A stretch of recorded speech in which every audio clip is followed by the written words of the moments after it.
ज्यांच्यामुळे आम्ही मोकळा श्वास घेऊ शकतोय आणि जे आमच्यासाठी आपल्या घर संसारावर तुळशीपत्र ठेवून या देशाच्या सीमा राखत आहेत, त्या तमाम वीर जवानांना आणि त्यांच्या वीर मातांना विनम्र अभिवादन करत, ज्यांनी शिवसेनेचा वटवृक्ष वाढवला घडवला त्या वंदनीय बाळासाहेबांना अभिवादन करत, तुमच्यासारखीच मीही सन्माननीय पक्षप्रमुखांचं संबोधन ऐकायला उत्सुक आहे. मंचावर उपस्थित शिवसेनेचं चिलखत असा आम्ही ज्यांचा उल्लेख करतो ते सन्माननीय नेते संजय राऊत साहेब, नेते सुभाषजी देसाई, नेते अनिल भाऊ देसाई, नेते अरविंद भाई सावंत, विनायक भाई राऊत, शिवसेनेची खऱ्या अर्थाने बुलंद तोफ म्हणून आम्ही उल्लेख करू असे आमचे भास्कर दादा जाधव, ज्यांचं म्हणणं आपण ऐकलं ते ताकदीचे वक्ते नितीन बानगुडे पाटील, मंचावर उपस्थित आमच्या किशोरीताई पेडणेकर, वरुण भैया, खूप नामोल्लेख माझ्याकडनं कदाचित राहू शकतात, सगळे मान्यवर नेते उपस्थित आहेत. या दसरा मेळाव्यात एका चेहऱ्याची मला कमतरता भासते, ती म्हणजे धाराशिवच्या भूमपराड्यांचे आमचे निष्ठावंत शिलेदार ज्ञानेश्वर तात्या पाटील यांचं निधन झालं. त्या ज्ञानेश्वर तात्या पाटील यांना पक्षाच्या वतीने विनम्र आदरांजली वाहते, कारण आमच्यासाठी प्रत्येक शिवसैनिक हा शिवसेनेच्या कुटुंबाचा महत्त्वाचा भाग आहे.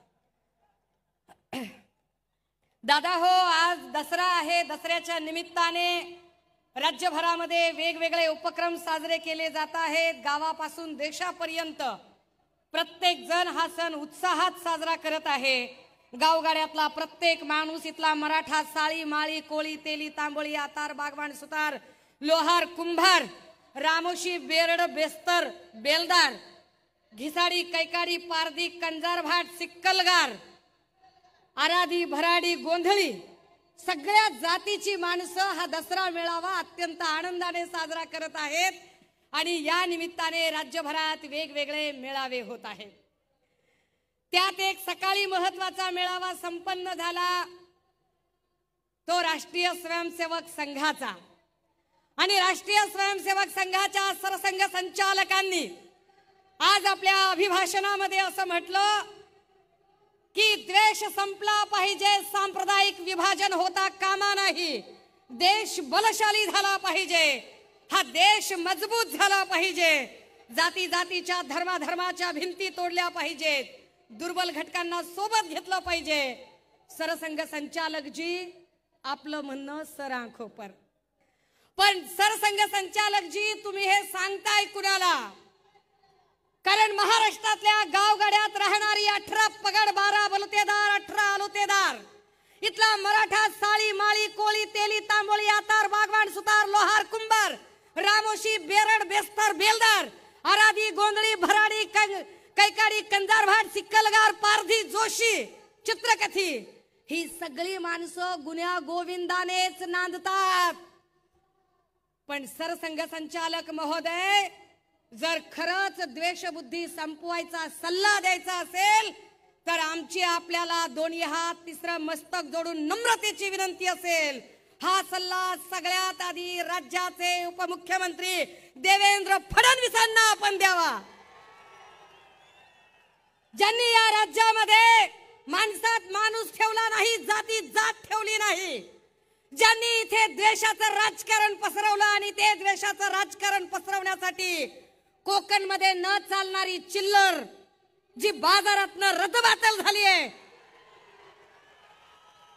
असे 4 आणे 12 आणे तुम्ही इथं बाजारात आणताय आणि तुमची न खपलेली 4 आण्या 12 आण्याची चिल्लर इथे लोकांमध्ये जर जाती द्वेष पसरवत असेल तर सरसंघ संचालक साहेब जरा देवेंद्रजींचे कान उपटा आणि सांगा त्यांना की आम्हाला हा महाराष्ट्र शांत हवा आहे, इथे सांप्रदायिक विभाजन कृपया करू नका. पण हे सांप्रदायिक विभाजन का केलं जाते? का आधी ही 4 आणे 12 आण्याची चिल्लर हिंदू मुस्लिम करत होती, पण आम्ही आभार मानतो इथल्या हिंदूंचेही आणि मुस्लिमांचेही, ज्यांनी कमालीचा संयम दाखवला, ज्यांनी कमालीचा समंजसपणा दाखवला आणि यांच्या लव जिहाद किंवा ओट जिहाद अशा कुठल्याही धार्मिक विद्वेषाची पेरणी करणाऱ्या, विष पेरणी करणाऱ्या यांच्या कुठल्याही बोलण्याला त्यांनी कवडीची किंमत दिली नाही. मग त्यांनी दुसरा खेळ चालवलाय. आता हिंदू मुस्लिम कार्ड चालत नाही म्हटल्यावर मराठा ओबीसीचं कार्ड खेळण्याचा प्रयत्न आता पुन्हा त्यांच्याकडून येतोय.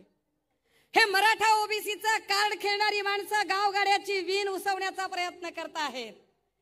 माय मावल्या हो, दादा हो, राजे हो, अरे विचार करा. कालपर्यंत आम्ही गावगाड्यात सगळे एकत्र राहत होतो. आमची मराठा समाजातली मराठ्याच्या बाईला जर संक्रांतीचा सुगड पुजायचा असेल तर ती कुंभाराळीत जायची आणि सुगड आणायची. कुंभाराला जर नवरात्रीची माळ आणायची असेल तर ती माळ्याकडे जायची आणि देवीची माळ आणायची. माळ्याला जर काही आऊत लागला, नांगर लागला तर तो सुतार गल्लीत जायचा आणि आऊत आणि नांगर आणायचा. सुताराला दुर्डी लागली, सूप लागलं, टोपलं लागलं, तो काही काड्याच्या बुरडाच्या गल्लीला जायचा. आणि यांना कुणाला जोंधळा लागला तर ते अजून कुळी कुणबटाच्या खळ्यावर जायचे. ही सगळी माणसं एकत्र नांदत होती, पण यांच्यामध्ये जातीपातीच्या भिंती तयार केल्या त्या शिंदे साहेबांनी आणि फडणवीसांनी. हे आम्हाला शहाणपण सांगतात. आणि हे का असं करतात? कारण यांना माहिती आहे की उद्या निवडणुका लागल्या आणि लोकांमध्ये गेले तर लोक यांना प्रश्न विचारणार आहेत. लोक यांना प्रश्न विचारतील की इथल्या बेरोजगारीचं काय केलं, इथल्या नोकर भरतीचं काय केलं. सत्तेत आल्यापासून एमपीएससीच्या 70 प्रकारच्या परीक्षा झाल्या आणि 70 प्रकारच्या परीक्षांमधल्या 65 परीक्षा यांची पेपर फुटी झाली. यावर लोक प्रश्न विचारतील.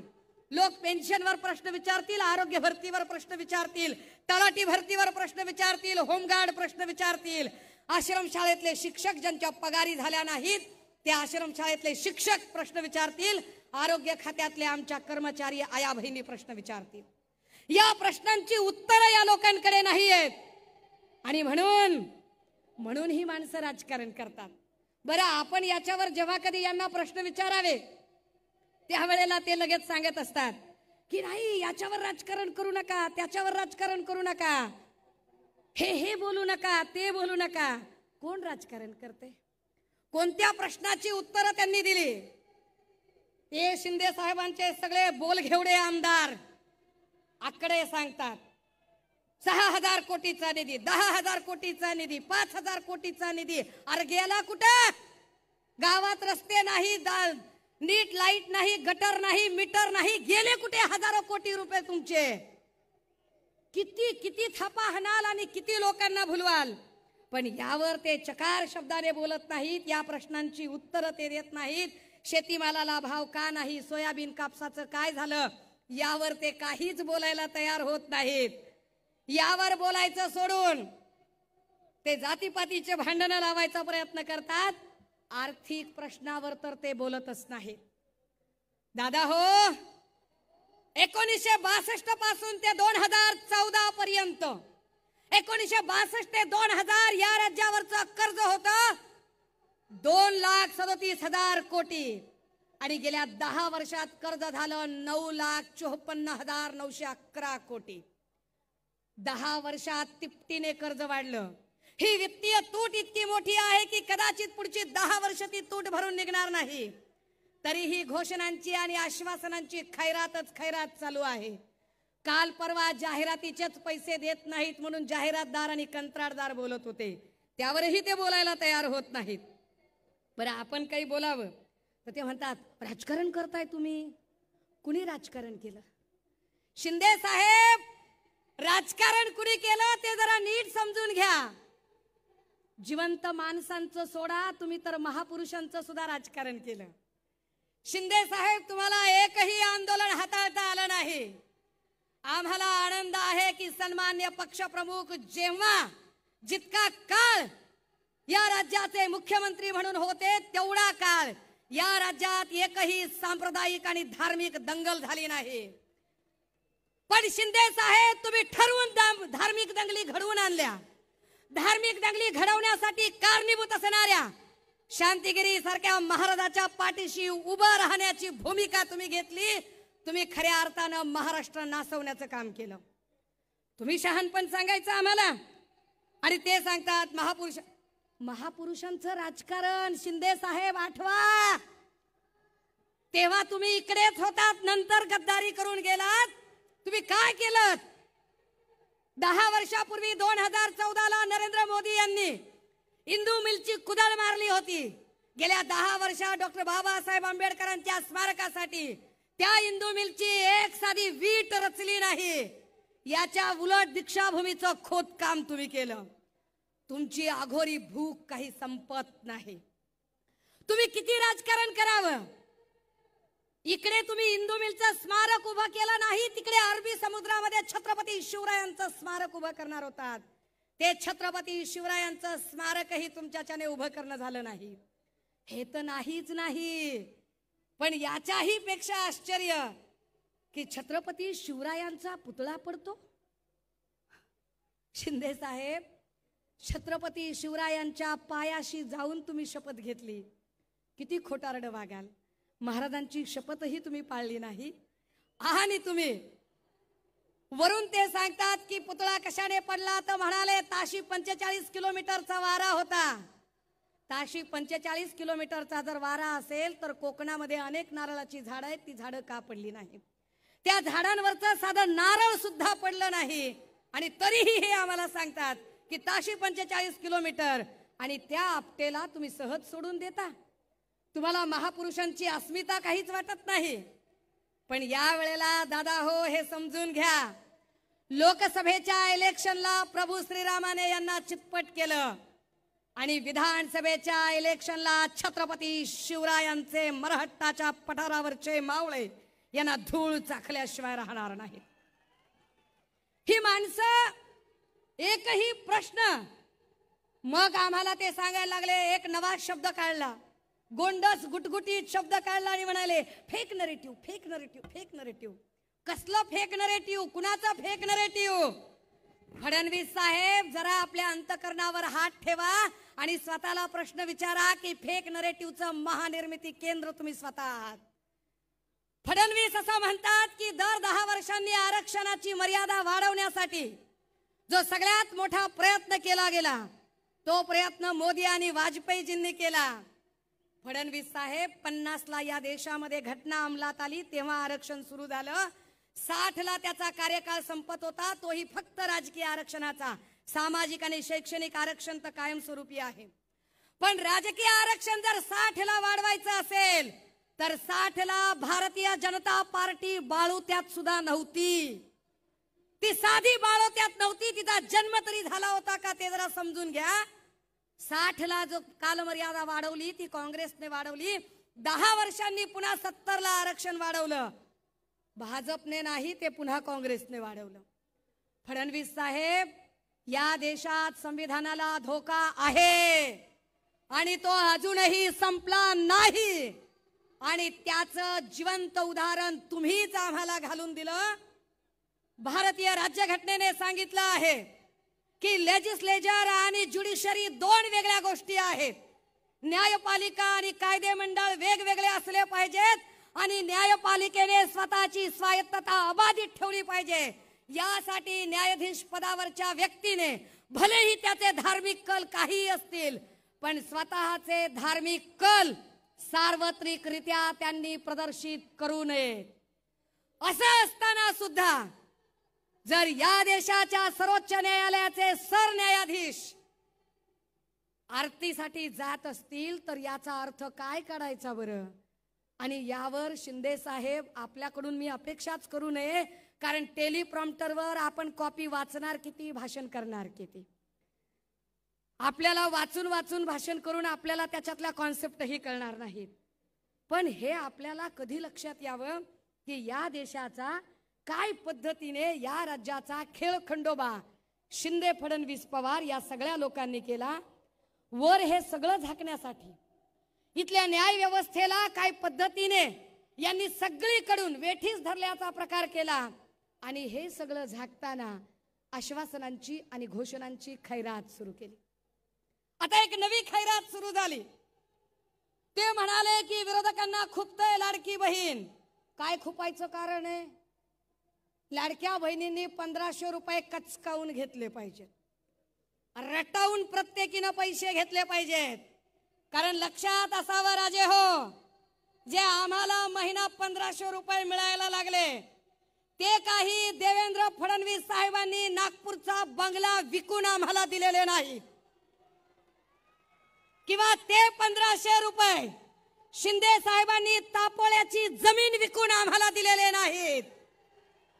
दोघांनीही काही आपल्या खिशात हात घालून आम्हाला पैसे दिले नाहीत. हे पैसे आमच्या कष्टाचे पैसे आहेत. आमच्याच राज्यातल्या नागरिकांनी जो टॅक्स भरला त्या टॅक्सचे पैसे आहेत. तुम्ही फक्त पोस्टमन आहात, बेकार क्रेडिट घ्यायचा नाद करू नका. क्रेडिट घेतात, त्याचे बॅनर लावतात. अय दादा हो, तुमच्यापैकी लय जण काही तुम्ही विदर्भातून आला असाल, तुम्ही मराठवाड्यातून आला असाल. विदर्भात आणि मराठवाड्यात अशी असंख्य घरं आहेत की ज्या घरातल्या लोकांनी आपल्या बहिणींची लग्न लावण्यासाठी एकरानं वावर विकली असतील, एकरानं वावर गहाण टाकली असतील आणि आपल्या बहिणीचं लग्न लावून दिलं असेल. लावला तुम्ही कधी बॅनर? लावला तिच्या रुखवताच्या बाजूला बॅनर की मी माझ्या बहिणीच्या साठी 2 एकर जमीन विकली आणि 20 लाख रुपये खर्च केला, लाडक्या बहिणीला 10 लाख रुपये खर्च केले? बॅनर लावला आपण कधी? आपण बॅनर नाही लावला राजे हो कधी. आपण बहिणीच्या सासर घरी कधी भेटायला गेलो, बहिणीच्या भाच्याच्या हातामध्ये तिच्या जावला न कळता, तिच्या दिराला न कळता, तिच्या नंदेला न कळता, तिच्या सासू सासऱ्याला न कळता, तिच्या नवऱ्याला न कळता आपण असेच तिच्या हातात कधी 4-5 हजार रुपये घातले. आपण बाहेर येऊन बस स्टँडवर बॅनर लावला का राजे? बहिणीला 5000 रुपये दिले, लाडक्या बहिणीला 5000 रुपये हातात घालून आलो. दिला? लावला बॅनर? आपण बॅनर लावला नाही. आपण जाहिरातबाजी केली नाही. का केली नाही? कारण आपल्याला नात्याची मर्यादा कळते, आपल्याला बहिणीच्या नात्याचा मान कळतो, तिची मर्यादा कळते, तिची इज्जत राखली पाहिजे हे आपल्याला कळतं. बहिणीच्या गरिबीची थट्टा आपण कधी उडवली नाही. पण हे बदमाश लोक, ज्यांना बहिणीचं नातं कळत नाही, मर्यादा कळत नाही, मान कळत नाही, कारण यांच्यातला एक बोल घेवडा, भाऊ म्हणू नका.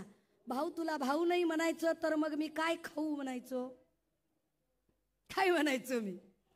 ज्यांना बहीण भावाचं नातं कळत नाही, एकीकडे जाहिरातबाजी करतात आणि